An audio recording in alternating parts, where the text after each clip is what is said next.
This is Dan Mueller from Wilderun, and you're listening to The New Scene.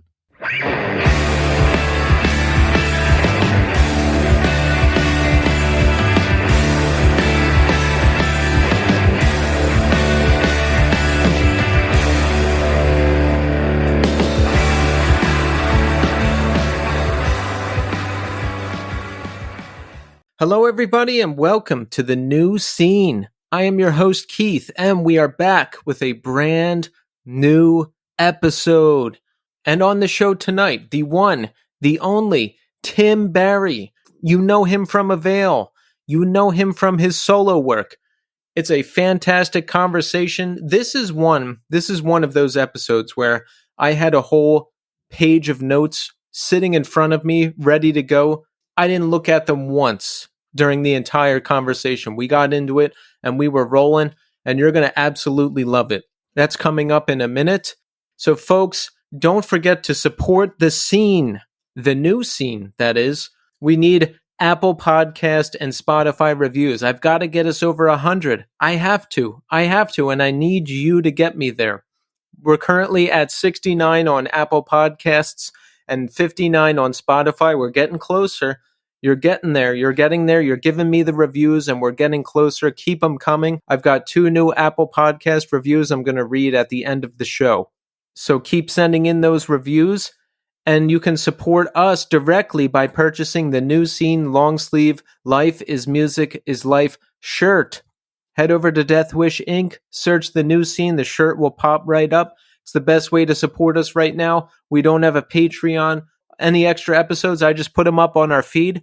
But your purchase of the shirt can help support our production costs. So check it out. If you like the shirt, buy it. And of course, don't forget to support our sponsor, Iodine Recordings. Check them out at iodinerecords.com. One of Iodine Recordings' new bands, Attempt Survivors, has a new single, Follow Me Chaos, up at Brooklyn Vegan. It is a Brooklyn Vegan premiere. The song is great. The band is great. Go check them out. You have to. So let's talk about some new music. Holy Fawn has a new single out. Holy Fawn, one of my favorite newer bands out there doing it right now. They have a new single, Death is a Relief. I love it. It's classic Holy Fawn. This band can do no wrong. From their shirt designs to the music to the live performance, I love everything that they do. Keep it up, Holy Fawn. Love the new single. And folks, have you heard Soft Kill? Have you seen this band? Have you heard about this band? Have you listened to this band? I'm hearing a lot about them these days, so I check them out. I really love what they're doing. Good post-punk type sound. I went and checked out all the music. I love it. It's great. My favorite was the 2020 album, Dead Kids R.I.P. City. I think that was my overall favorite, but they've got a new single out, Press Play. I really like that. There's a lot of music out there. Different flavors, different sounds, but I really like what they're doing. And I was on Twitter and I saw Sean Durkan from the band tweet, I left New York as a suicidal junkie, came back 4 years later to headline Bowery Ballroom, only addicted to candy and Black and Milds. I consider it a victory. You love to hear it. You really do. I'm happy for anybody who has that story, because that's my story. So congrats, Sean. Congrats, Soft Kill. Really enjoy what you're doing. Okay, so check back in with me at segment 3. I'll check in. We'll talk some more. I'll read 2 new reviews. But folks, right now, we are going to speak to Tim Barry. Enjoy. All right, folks, we are here now with Tim Barry. Tim, welcome to the show. Good morning. Good afternoon. It's 12:01. It just turned afternoon right this minute. Tim, it's great to have you here. You know, you've done so much in music between Avail and your many solo albums, and we're going to talk about all that stuff. But first, Tim, I've got to ask you, how are you doing today? I'm doing well this morning. I'm doing very well. How about you?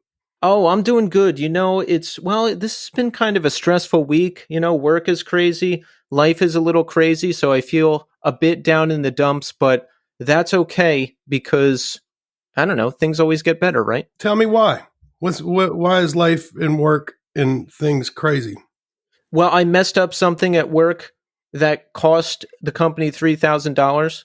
and I was really stressing about it, but it blew over. It's fine.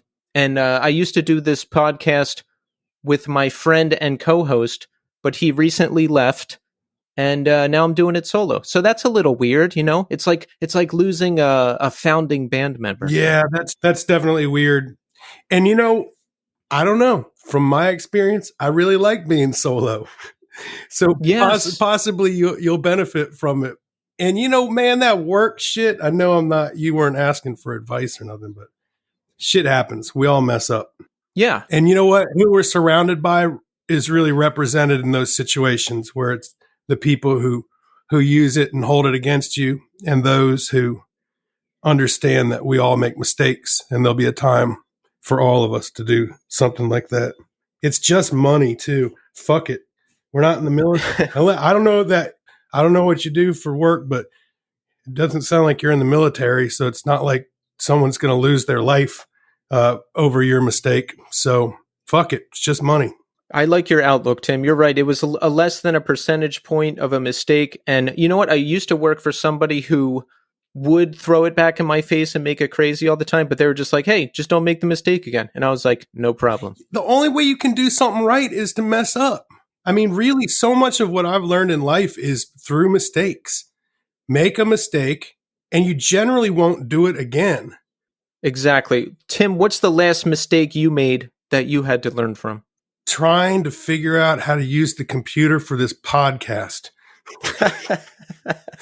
Was it difficult? No, I'm getting okay with it. I had to get a new computer because, I made this mistake because I'm not a tech person, and it's not that I'm a Luddite or the type of person that abhors change or development or anything. It's just I'm super uninterested in technology, and I understand how some people really love it and get excited. So it's not a criticism. It's just personally, not really into it. But my big mistake years ago was I thought when I bought an expensive MacBook Pro that it was a one-time investment. And that was a mistake because I didn't realize that the business model is that they essentially expire and you have to buy a new one every couple of years. So I learned the hard way not long ago that the computer that I was once using wouldn't allow me to do kind of anything anymore. So I have this new one, and now we can talk fluidly through this. You know what? It sounds good, Tim. And our setup time was less than a minute. Sometimes it can range anywhere from a minute to an hour, depending on the level of technical intervention that's needed. So I did learn something along the way in making mistakes. And this was over the pandemic. I was doing live, like live streams here from home, just singing songs like many of our peers were doing. And that helped me expedite sort of the audio setup of this. It's essentially exactly the same thing that I use through a condenser mic and whatnot. And here we are. I love it. How did you figure this out? Because Tim, I was reading a bunch of interviews with you over the years, learning about you. And in one old interview from 2007, you were like, yeah, I have a computer, but it has a virus and it's not even working. And then I read a later interview with you, and it looks like you're even doing some home recording and production stuff. How did you learn it? I don't do home production in recording stuff, although I will use GarageBand to put stuff down. Honestly, I only use like my iPhone memos just to record songs so I don't forget them. And I leave the recording up to my buddy Lance Kohler across the river to record all my garbage. But that's probably very accurate about having a computer that didn't work. And like everybody, when it's time to ask for help, I ask folks for help. And I do that frequently. And I can think of 3 people. The person who taught me how to use the audio stuff was James Bowman. And then my good friend Curtis Grimstead, who I should credit on my records as like my IT guy, helped me learn how to use the new computer, as did my neighbor Grace Kuhn. So I'm lucky to have 3 allies in the technology department. That's nice. It's not, I still find that asking for help is the hardest thing in the world. 1, because I don't know, I'm kind of reserved and I don't want to bother people. And 2, well, it's just hard. Is it hard for you? No, not at all. In fact, that's good. I think it's a good life lesson. I have 2 young daughters, and I really do believe in them asking questions. And when they don't understand something, that I encourage them to ask folks, because really, just like learning from our mistakes, I mean, if you don't know how to change a tire, don't stand there and pretend like you do. Ask someone to teach you. That's it. See, I used to be the guy who would pretend that I didn't need help and then be upset when no one helped me. And then the tire flew off and hurt someone. Yeah. That's no way to live. No. Tim, how old are your daughters? 7 and 9. Wow, so you've probably got your hands full all the time, right? Yeah, and I love every second of it. It's the best thing that's ever happened to me in my entire life. So I really do believe that there's been 2 stages in my life. There's my life without kids, and there's my life with kids, and I like this life with the girls much better.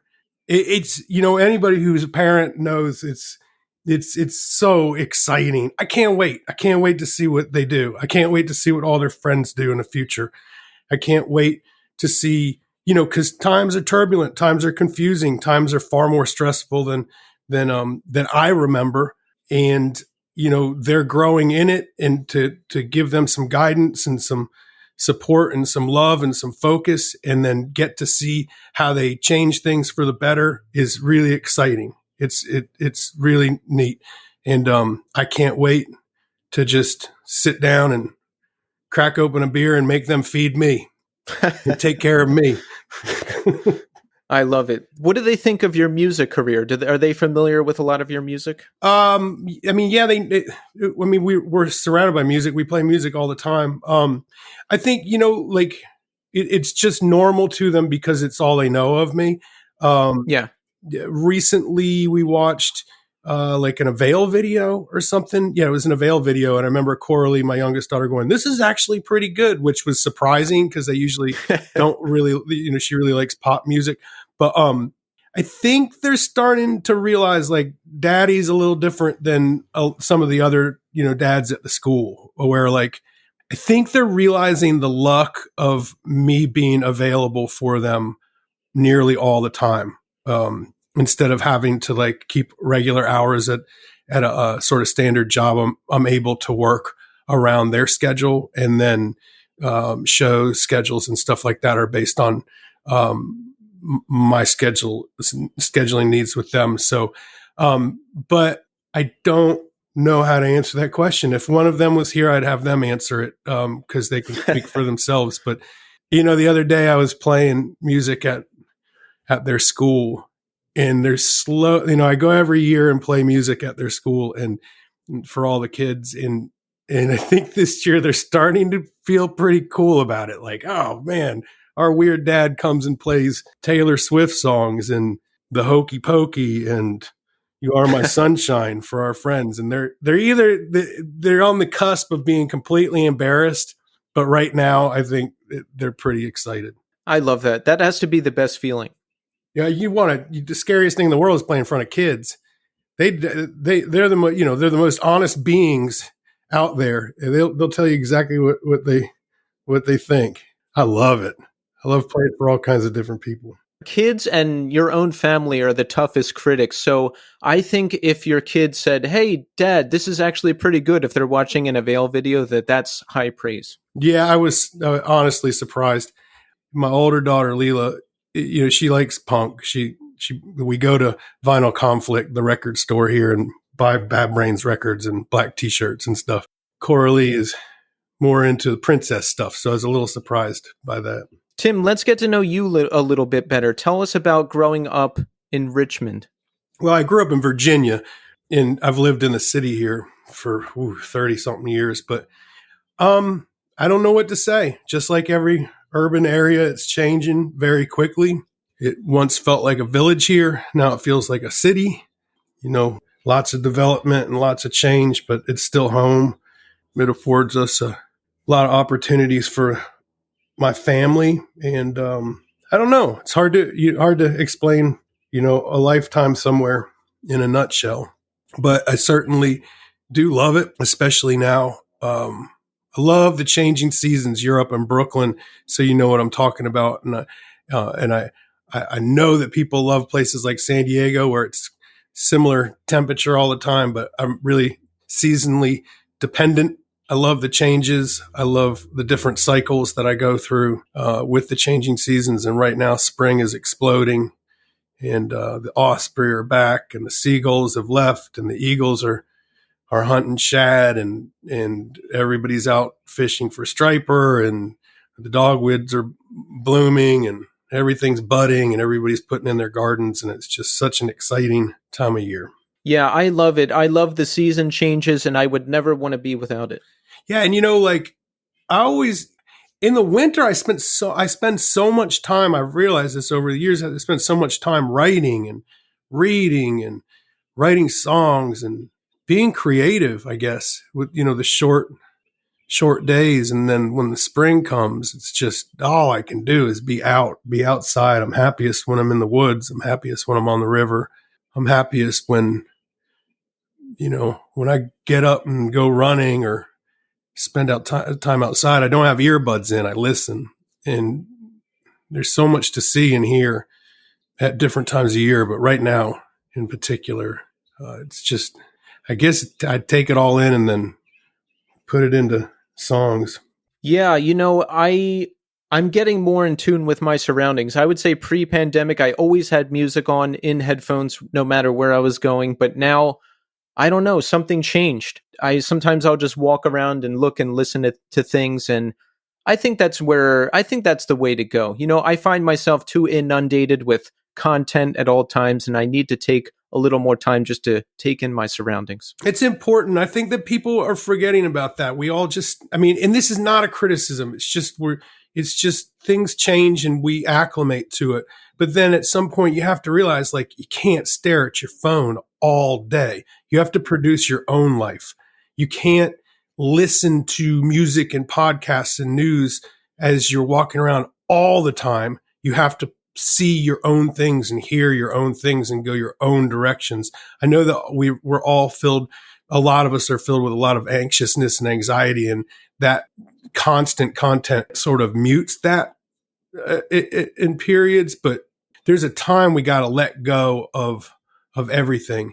I found that recently, just sitting down at the end of the day outside and just listening, even if I'm distracted by someone's music coming from their car, or the neighbors having a fist fight or some shit, it's still, I'm just sitting there and not doing anything. No phone, no music, just sitting. And after like 20 minutes, I realized like how happy I am and how focused I am on just like my own thoughts.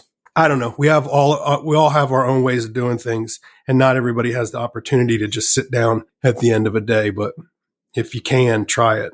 It's important. My version of that is, I'll just walk to my local pizza place or walk to the corner store because I need to get something. And just that short walk with no headphones outside in the nighttime in Brooklyn, it brings me peace because, I'm in front of computers all day for my regular job, for the podcast, editing, recording, all this stuff. So it's, you got to unplug once in a while. Yeah, it's important. It's important. I do it a little more than once in a while. Yeah. You sound like more of an outdoors guy. Have you always been like that? Oh yeah. When I was a kid, they called me Nature Boy. No, you can't ring the bell for dinner, and I'll eat and I'll go right back out.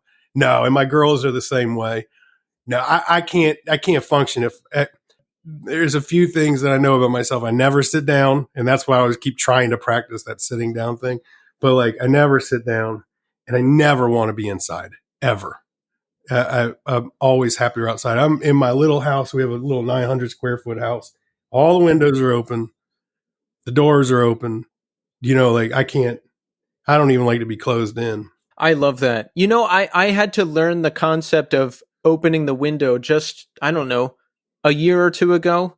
Like someone was like, hey, you open the window for an hour a day and let some fresh air in. And I was like, really? And this was like a foreign concept to me. What? That's crazy.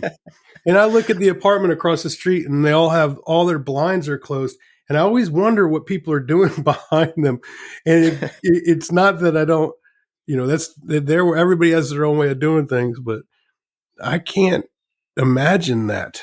Yeah. I stayed in a hotel once in Manchester, England, and it was a windowless hotel room that I was in. And, it was by far one of the most confusing nights of my life.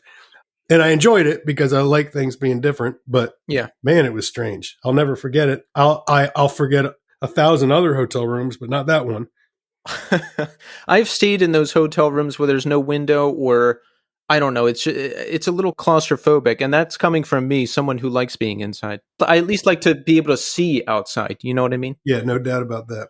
Well, Tim, tell us about growing up and discovering music. Have you always loved music? Have you always been into it? Yeah, so my introduction to music, like so many, is what my parents listened to, and then the church that we went to played sort of like a rebellious version of Catholic hymns. They were kind of like Earth Mothers and whatnot, playing folk versions of Catholic songs. So that was like the first kind of music I heard, and then of course our family's record collection, which was everything from Woody Guthrie to Leonard Skinner and everything in between, Bob Dylan and Willie Nelson and whatnot. And then, in classic rock, and my dad listened to a lot of classical. So that was when I heard music as a child. And then the real breakthrough into a different kind of music was having an older brother who led me in the direction of metal, which led to the direction of punk. And we're more like the crossover and then into punk. So that it's kind of represented in all the music that I play now, where Avail, which is a punk band, was a natural rebellion for me based on the music that I was listening to and enjoyed through my brother's leading. And then the music that I play now, which is more folk and Americana, which is sort of the comfort food that I was raised on musically. So it kind of all makes sense when I look back on it, how I ended up doing what I'm doing now. But I love the spirit and the sound of punk, and sort of something that's always going to be with me. It's taught me so much through my whole life, and it's formed how I think and how I interact with other people. I just really love acoustic music, though. And so that's kind of what I play. Although Avail is out doing a handful of shows this year as well. Oh, nice. We're going to talk about that. Did you ever fall out of step with the more folk-oriented music? Did you ever say like, oh, I don't like this because my parents liked it and that type of thing? Oh, I mean, yeah. And that's what I mean by my rebellion. So, my backlash to having to hear folk versions of Christian hymns was listening to Venom's "At War with Satan" or Slayer's "Rain and Blood." It was, polar fucking opposite.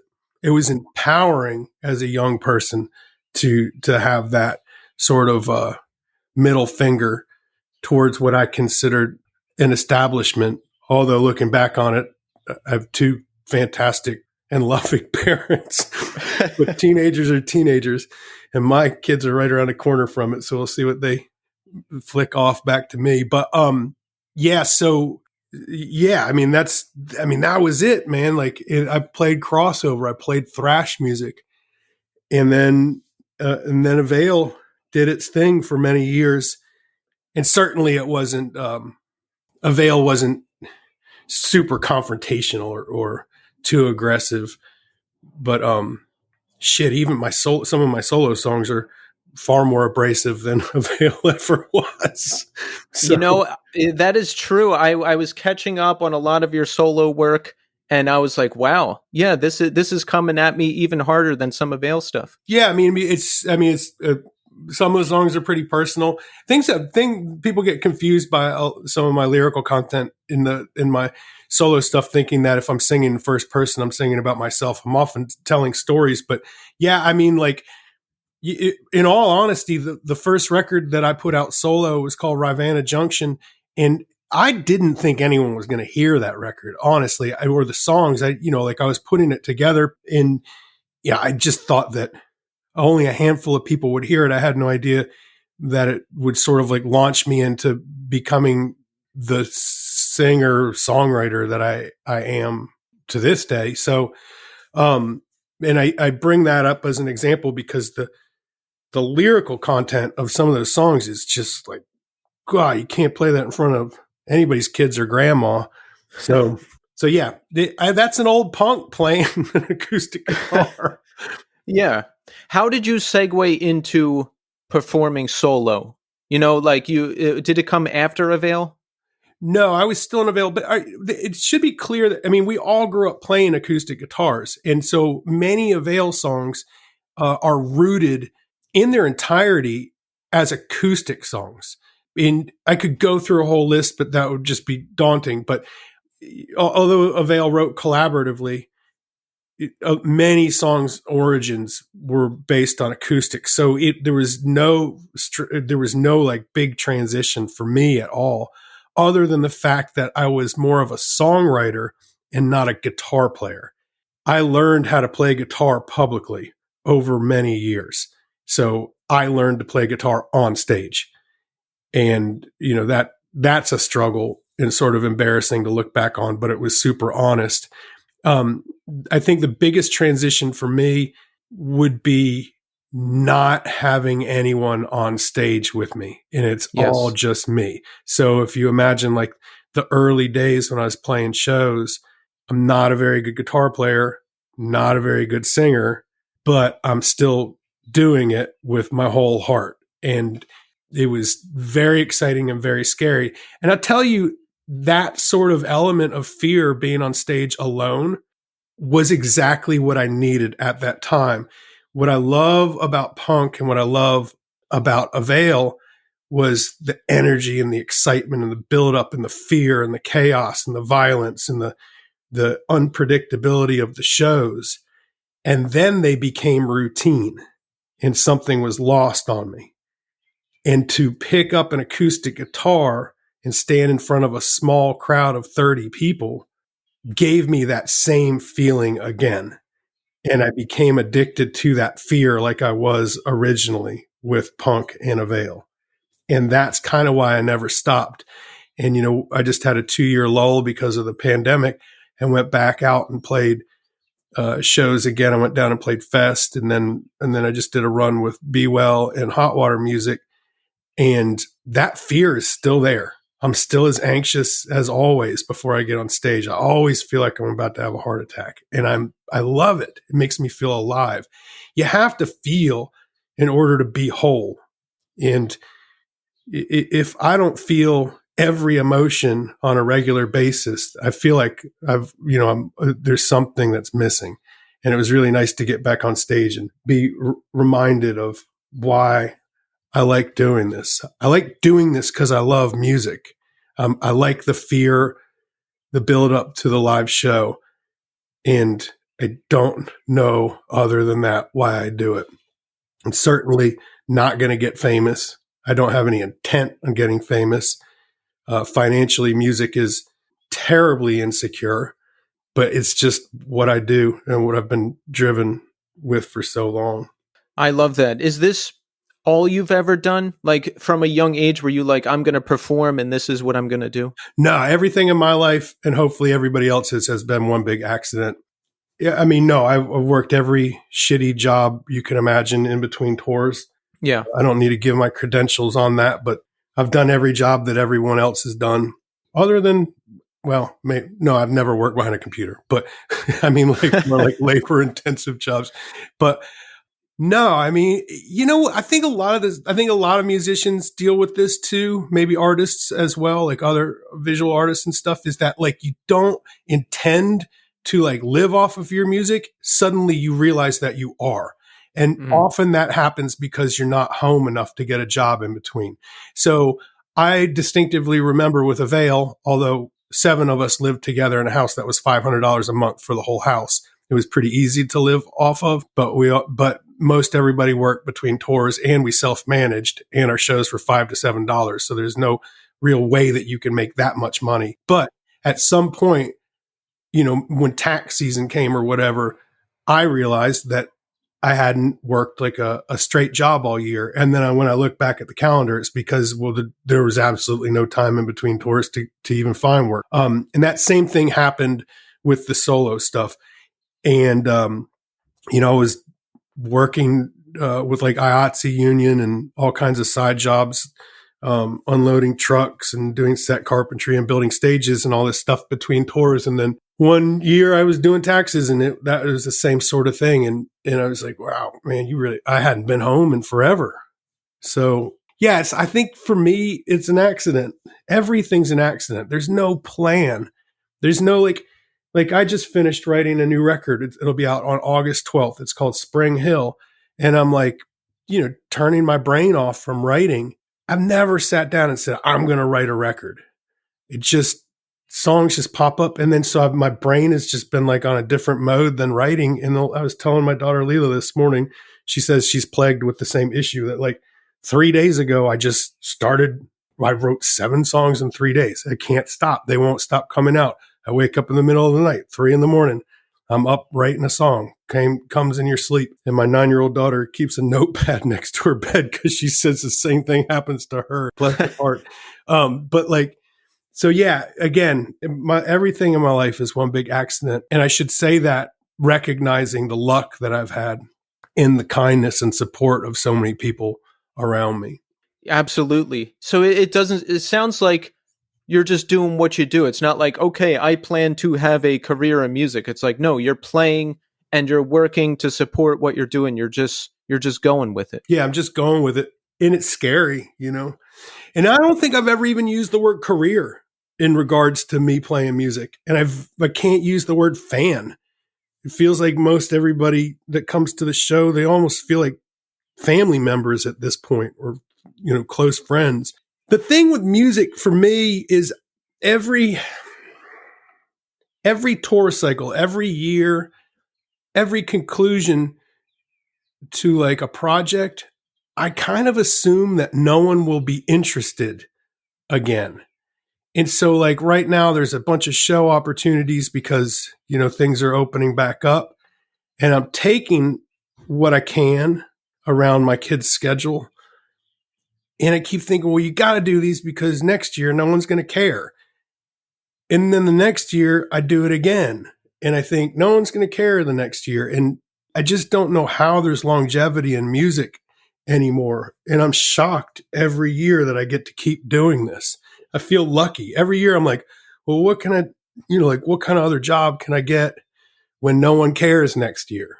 Well, I guess I'll try to get a job at the James River Park System, building the trails or cleaning up the trash. You know what I mean? And then the next year I'm still out playing music. So I just feel so lucky. And that's a really healthy outlook. You're just like, hey, I'm going to do this thing while I can. And while people might seem to be interested, because next year they might not be. And it's kind of how I've always done it. And you know what, when people say that they play every show like it's their last? Yeah. Most motherfuckers are full of shit. But the ones who aren't, you can see it. And I know them, and I can see them in my head right now. But I didn't realize when the pandemic came that I really mean it when I was thinking that, because I didn't care that I wasn't playing any shows, because I played the last show I played like it was my last show. And I was like, all right, I'm cool with this. If we never get out to do live shows again, I'm cool with it because I played that one the best I could. And you could tell the people are full of shit because they're the ones whining on the internet going, oh, I want to play a show so bad, blah, blah, blah. Just like, you know what, man, you should have killed it. You should have killed it at your last show, because then you could have washed your hands with it and then gone and get a job somewhere. But yeah, again, like I can't stress it. I love music. I love the community around music. I love the people we get to play in front of. I love the camaraderie in the dressing rooms. I love the downtime in the van between shows.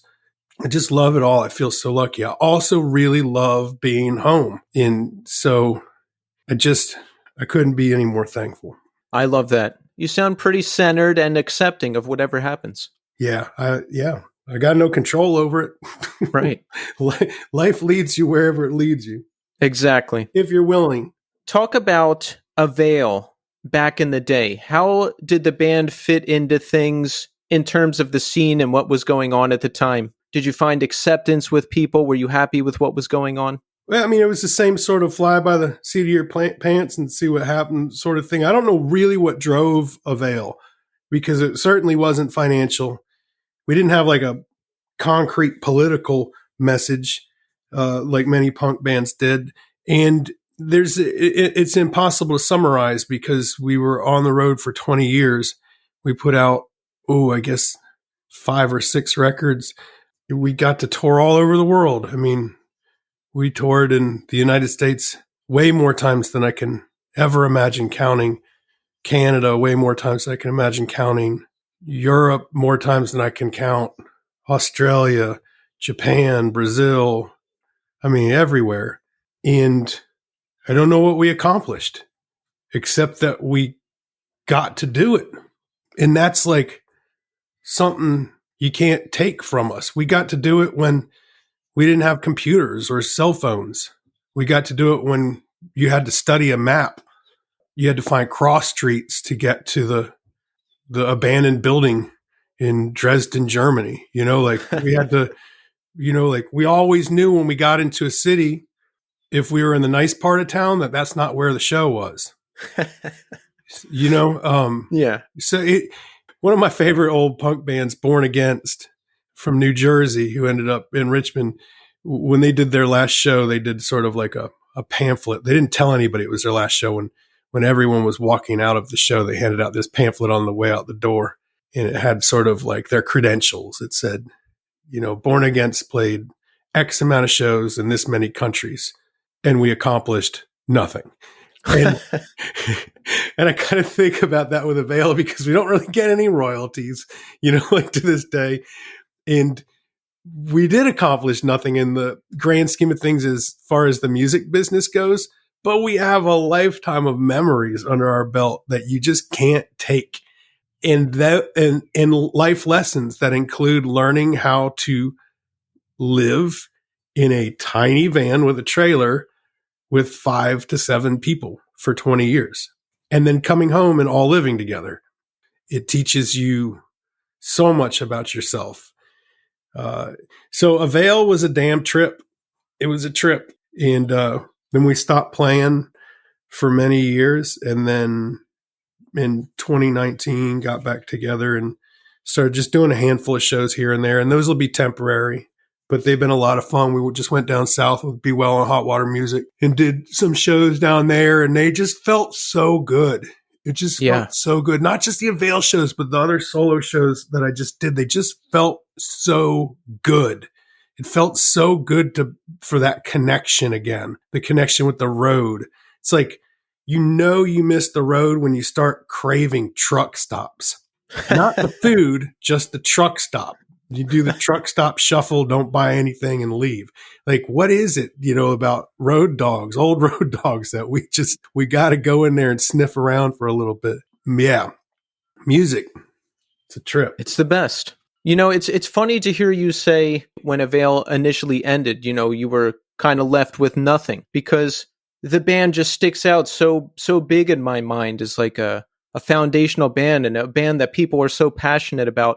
You guys were inactive for a long time. Did you feel the legend growing? Did you find people having more of an interest in it? With the dawn of the internet and social media and all of that, did you get more word that people were craving more from you? No, that was a mystery. So there's a couple notes on that they think are worth like thinking about. One, I remember Gwamper, who plays bass in Avail, is a runner. He works a lot of big festivals. Runner meaning that he picks up a popular band at the airport and brings them to the festival site or drops them off at the airport, and sort of that's his job. And I remember him saying that he's shocked by how few people, like anybody knew who Avail was. And I recognized that, like in my solo shows, where like most of the people who come to my shows are saying like, I have no idea what your old band is like, or I didn't know you were in an old band, or like, they have no association with me and Avail.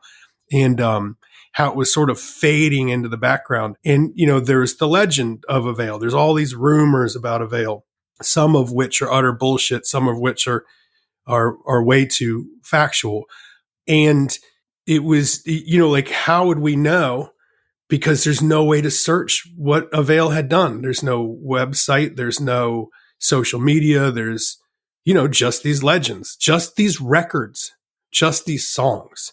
And to me, that's really cool. So I just assumed Avail, was a thing of the past. And we ended at a very interesting time because it was right before technology became handheld and every event could have been easily documented. So it was when YouTube had started and MySpace was dying, and there's very little documentation of Avail. And, for good or bad, who knows? It's like there was the Jackass thing had come out right when we were about to start or stop. And, so people were starting to like pick up camcorders and like, do tricks and film and try to get people to do extreme shit. And so like there's some very last minute documentation of Avail with people in that era. So it's kind of neat, and it was hard to judge, like, would anybody give a shit if we played shows? And I'm sure it was a surprise, to all of us, to say the least, to get the reaction that we got when we set up 2 reunion shows here in Richmond that sold out instantly, one online and then one where you were required to buy tickets in person. Yeah. How did you feel about that? I guess it was a complicated sort of situation there. I don't think I had time to feel. I think the urgency was making sure that the people who were interested in being there could be within the sort of circumstances that we were dealing with. I don't think that we realized. So the first show went on sale and sold out within under 10 seconds. And it was alleged that bots had bought the tickets, and that was not true. It just sold out that quick. I think, again, like, to use the word urgency, it was just mainly making sure that we could get everybody into both of the shows that we had booked appropriately and as fairly as possible. So I don't think there was much feeling involved. I know about the people in Avail. We really care about each other and our people, and so yeah, I think that's where most of our focus was. Yeah, I feel that too. It's not like a sterile, oh, this band is playing this venue. Like people love you guys. I feel the love. I see it. Well, it's because you can be Lady Gaga and be successful with a million fans or whatever, but Avail's shows were not just the band. Avail was the whole community. It was, and this goes with the solo stuff too. We are the band. Everybody that's in the room is the band, whether they know the songs or not. We're like functioning together.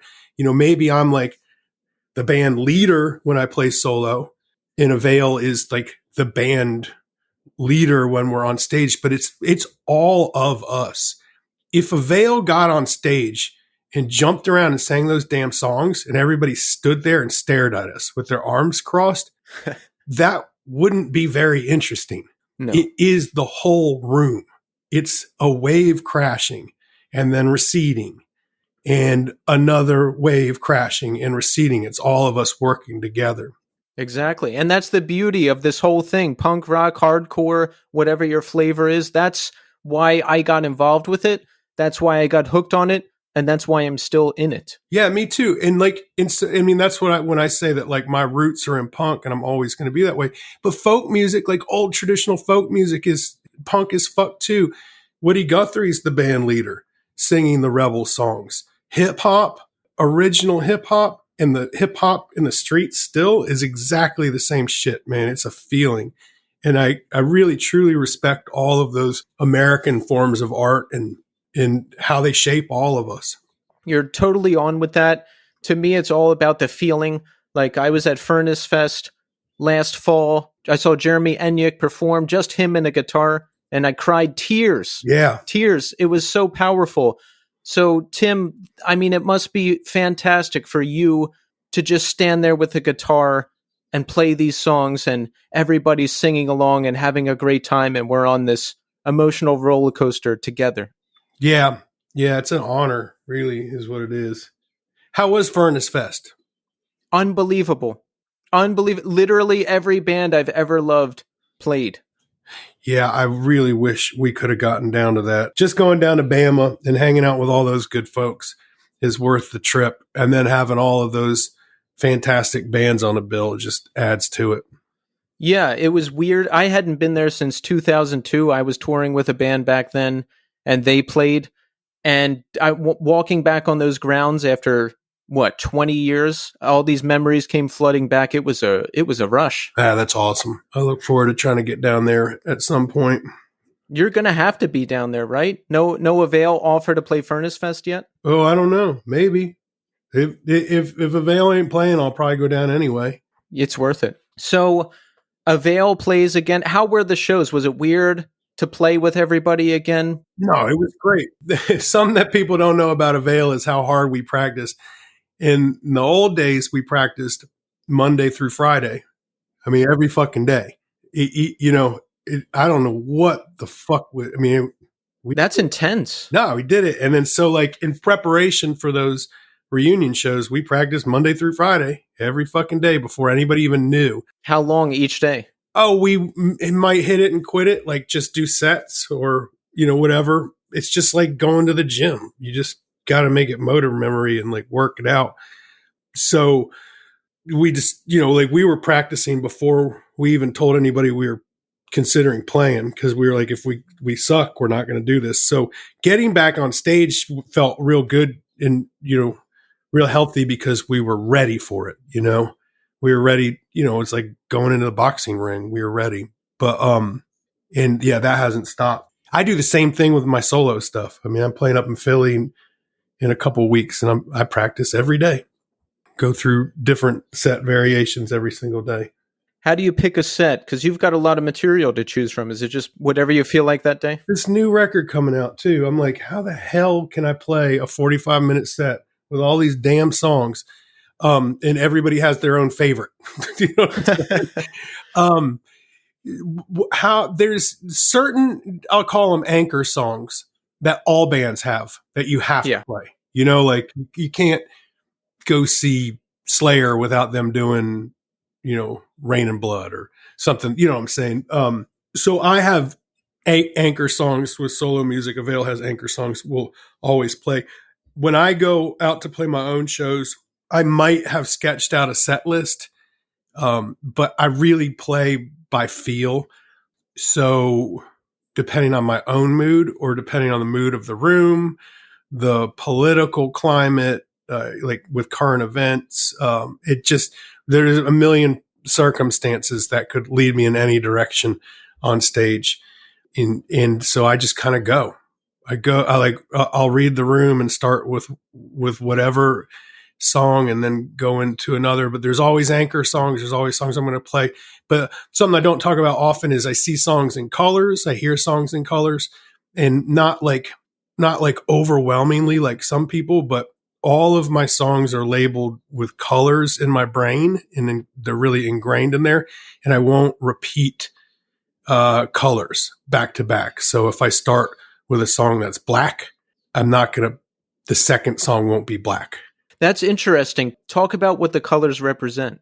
Oh, I don't know. They're just, when a song, if I write a song and it doesn't have a color assigned to it in my brain, then I don't keep the song.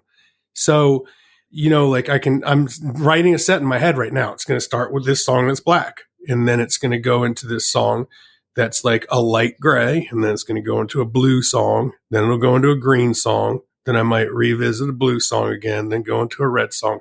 And all of those songs are like again, they're like colors. So I'll do that. And I write the set lists for Avail. And most, I don't even think the guys in the band really even know that I like write them based on that. I love that. That's really interesting. Yeah. And I guess there's a label for it, if there's like a name for it, but I don't even want to know, because that's something that I've learned in my life, is to not really investigate the way I tick, because if I like know everything about sort of like a condition like that, synesthesia or some shit is what you call it. I can't remember.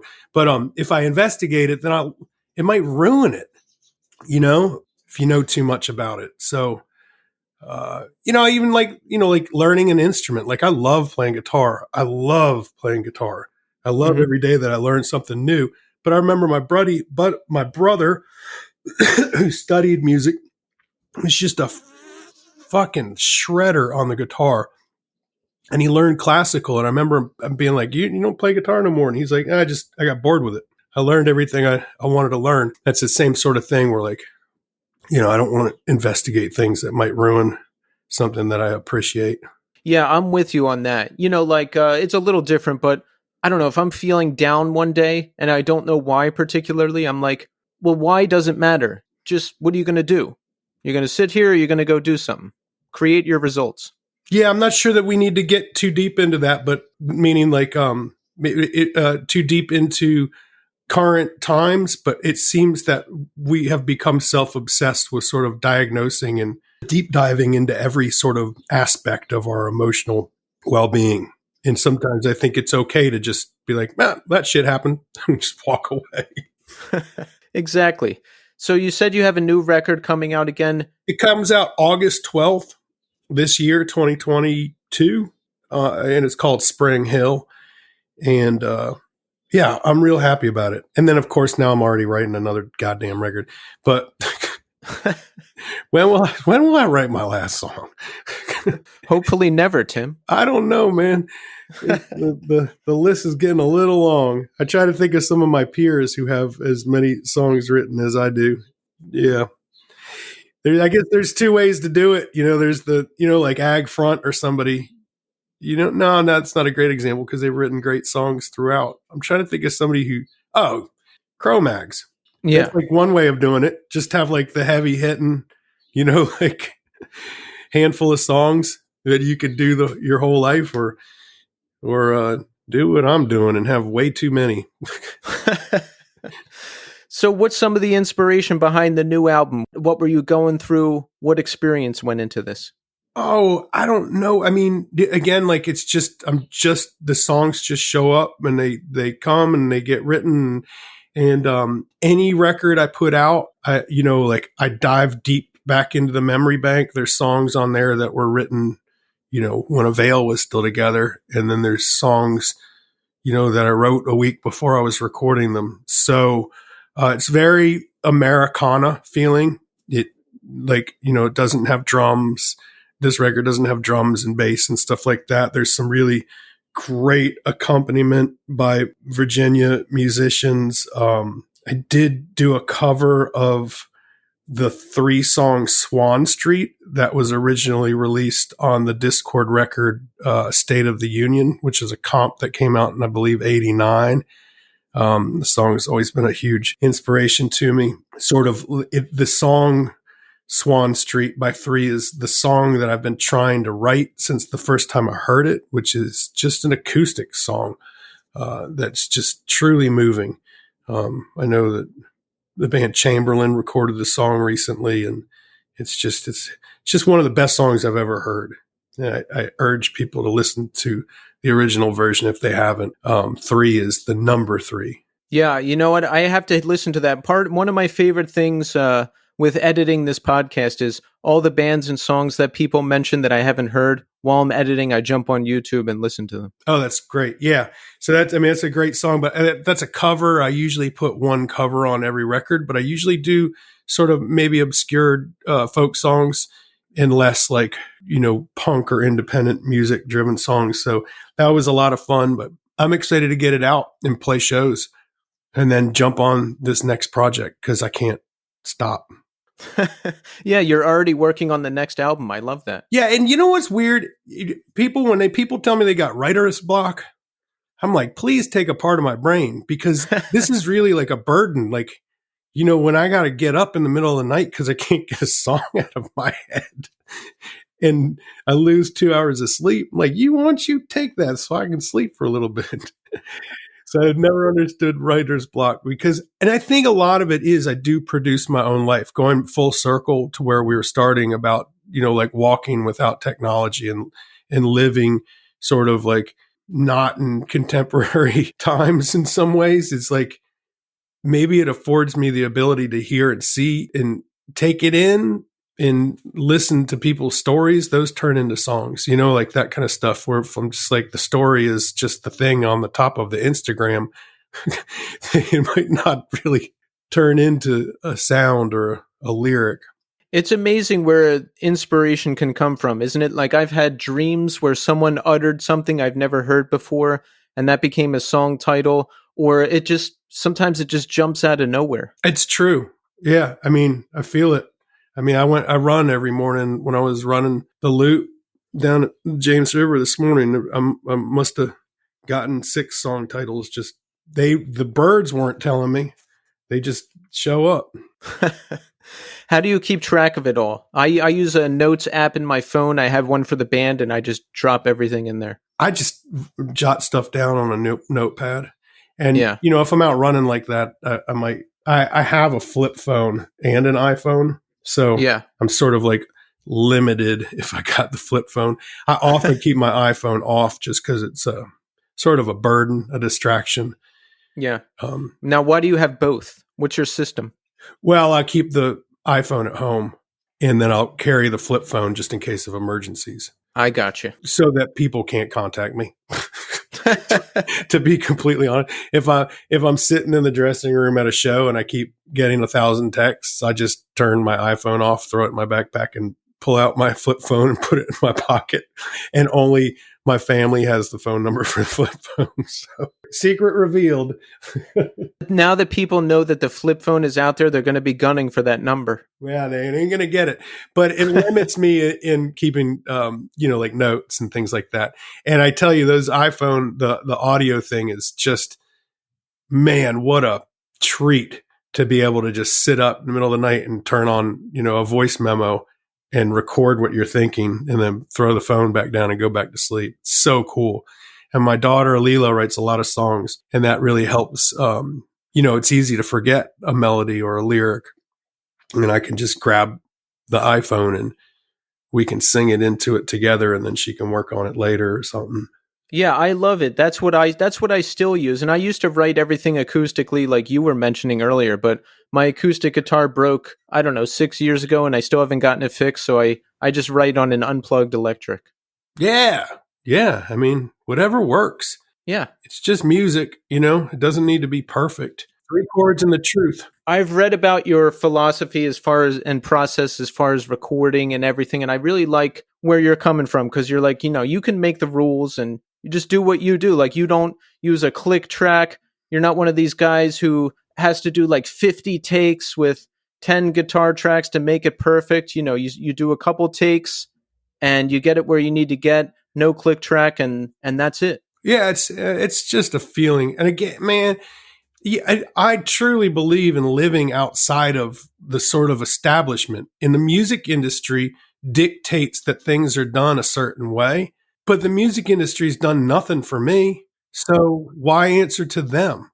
I'm in my own world and I have my own output, and technology has given us an incredible gift of making the powers that be, the money hungry and grabbing powers that be, irrelevant. And we can just sort of grab our art by the belt and give it to people how we want. And that goes with the studio, that goes with shows, that goes with, not having to have perfect takes, but takes that feel good.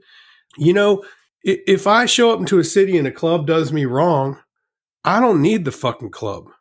I got an acoustic guitar and a fucking internet connection. I'll just say, hey, I'm playing in this park in 1 hour. Meet me there. And I'll play in the fucking park. There's no financial exchange. There's no financial benefit. It's just music. Do you know what I'm saying? And that's what I mean by just living outside of it. Again, that goes with the studio. That goes with live shows. That goes with whatever. It's yours. It belongs to you until you make it public. And then it's ours. How you choose to share it is up to you. I love that. Do you still have to deal with bullshit from clubs or anything at this stage? No. My relationships with all of the clubs that I play at, 99.9% of clubs that I play at, are built on mutual respect and a long-lasting relationship. They know when I show up, it's all, I'll get a 12-pack of beer and some waters and maybe some LaCroix. Yes. And that's it. Do you know what I'm saying? And that I get paid based on how many people come. It's just like no bullshit. I don't know. So why I don't want to deal with clubs that are full of it, and clubs don't want to deal with artists that are full of it. So if we both go in with the same sort of perspective, then everything's great. So you played a solo tour with Hot Water Music and Be Well, yes? Yes. And then went down south with Avail and Be Well. Be Well is fucking killing it, man. That band is so good. You know, I listened to them before that solo tour. They were also added to an Avail tour. And so I listened to them a bunch, you know, for approving them for the Avail tour. But I listened to the music. I didn't research the band members. I didn't look at pictures of them. I didn't look at names. I just listened to the music for whatever reason, you know, and I was surprised how much I liked it, because it's like hardcore, a style of hardcore that I haven't listened to in years. I love going to punk and hardcore shows. I don't always enjoy listening to punk and hardcore at home. But I remember a neighbor came over and she was like shocked by how animated I was about Be Well's songs. And when I got to the first show at the Auto Bar in Baltimore, which is a great venue, staffed by incredible people, I like walked in and looked at the stage when Be Well was sound checking, and I was like, holy shit, I know every single person up there. In fact, I'm close friends with many of the folks who are on that stage. And I am so happy for them. They're really catching on. And I think people should give them a really deep listen. They just put out a new record this last week. Was it this week? And it's doing really well. Be Well, B-E, and then next word, W-E-L-L. And they're killing it. I love them. So you knew the members of the band and you didn't even realize it. Well, no, yeah. So when I was listening to the music, I had no idea that they were the lineup that they were. Pretty awesome. So I didn't go in with that friendship bias, because you know what? If I'm close to somebody and they put out a record, I'm going to listen to it with a different ear than I am a stranger. And so I didn't go in thinking I'm going to love this band because I love all the people in it. So I just like loved it. And then realized, holy shit, these are all solid folks. So if you're going on a tour, you'll get a list of bands for support? Yes and no. With the solo stuff, I curate all that stuff on my own. Mm-hmm. I really love listening to all kinds of different music, and the solo shows, I think, probably showcase that pretty well. And then the Avail stuff, you know, Avail is temporary, and there's a lot of cooks in the kitchen. So we all have our ideas of who we would like to spend time with. We love getting suggestions from other folks too. In that particular situation, it was Avail and Hot Water Music, who were you know, lifelong friends with. And then when it was suggested to add Be Well, they were new to all of us. So because spending time on the road with people is pretty intimate, and you want to be around the right people, you know, but first and foremost, you want the music to be appropriate for the billing. That's in that scenario. That's what I was listening to. Yes. Sometimes though, I get lists of bands to listen to. And what do you do? Will you go on the internet and listen to them, or what's your process? Usually they're sent with links. Okay. So, but really the chances of like having those bands on the shows is pretty rare, because just if, you know, if I go in a 30-mile radius of the city of Richmond, there's more than enough talent. You know what I'm saying? There's more than enough great players or bands. So, you know, they say it's who you know, but it's actually who knows you. So like I'm listening to the folks around here mostly, and being introduced to music via friends and things like that. Yeah. At this stage, I'm not really blindly clicking through Spotify to find things. Like it comes to me. You know what I'm saying? Yeah. One way or another. Well, you know, all of my favorite bands to this day are probably the ones that are on mixtapes that people made me, you know? Yeah. So, and you listen to them with the ear of the person who made you the tape. And I don't know that a Spotify playlist has that same effect on me, but you know, that's where it comes from for me. And what's your thing musically? What do you listen to nowadays? Well, the Hamilton soundtrack, Shakira, Lady Gaga. Sundays is my day off from reality, and that's usually when I listen to a lot of music. My kids are usually with their mom that day. And so last Sunday, I listened to Gillian Welch, and I listened to both Lenny Lashley records. Lenny Lashley up in Boston is one of my favorite songwriters and players out there. And in fact, I'll listen to his records, and I'm talking about vinyl records. They just sound so good on vinyl. I can listen to Lenny's records on repeat. And so that day I listened to one of his records twice and another one time. And so that's where I'm at this week. Who knows where I'll be next? Nice. And is that, like what do you do when you're chilling out? Now, you said you spend time outdoors or you just listen to music. Is that your thing? No, I mean, dude, hopefully like everyone else, I do a million things. I like to fish. I relic hunt for Civil War junk. I run, I ride bikes. I love freight trains, work on the house, garden, many things. Gosh, I mean, it's endless. The only thing I don't do much of is socialize, which is weird, but I have like one friend. That's about it. Do you not like to socialize? Like me, I like to socialize, but in small bursts. I can only do maybe 2-3 hours at a time, and then I need to retreat. Where are you with it? Oh, it's about the same. Yeah. My neighbor Grace, I love her to death. We'll spend time together. I got a couple other buddies, and that's about it. It's the only thing I do. Yeah, the only thing I don't do is do too much socializing. I live a block from the river, so my whole life revolves around that. Like it like just depends on the time of day, or I'll go down there. Again, like since I already ran 7 miles this morning, took my kids to school and ran 7 miles, and now I'm on with you. And then we'll go when I pick them up from school. We'll go back down and go fishing.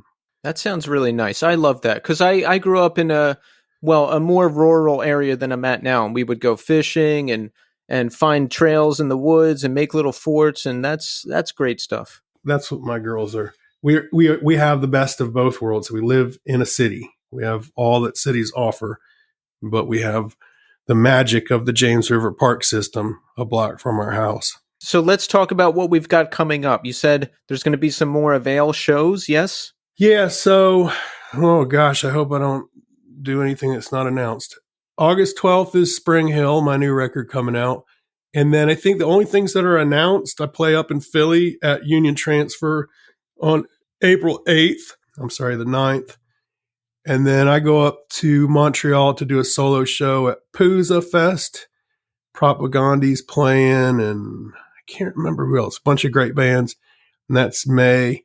And then June, Avail goes up and does Boston, Silver Spring, Maryland, Philly, and New York City. And that's with Frank Turner and the Bronx.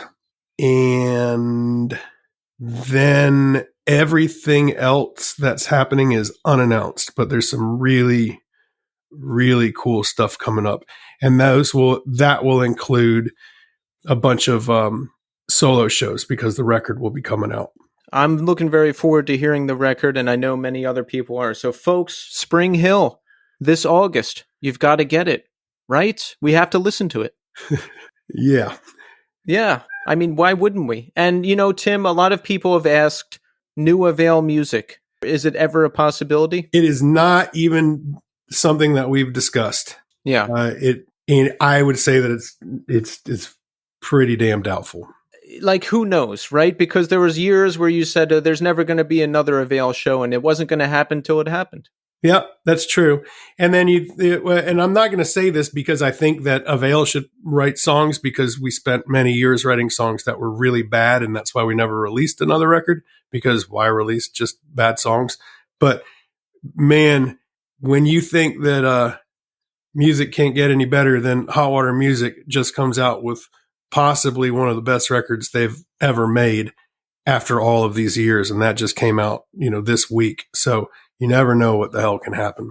Exactly. So how do you feel about it all? Are you happy to be playing with Avail again and doing what you're doing? Or are you still surprised that it happened after such a long absence? I'm having fun with it. And I take things one day at a time, one show at a time. So I think going back to it, I feel lucky again. that anyone gives a flying crap about anything I'm involved in. And I feel very thankful. Well, Tim, I just want to thank you for taking the time to come on the show. You know, you've created so much music that I love, that many people love, and I just want to say thank you. I appreciate it, Keith.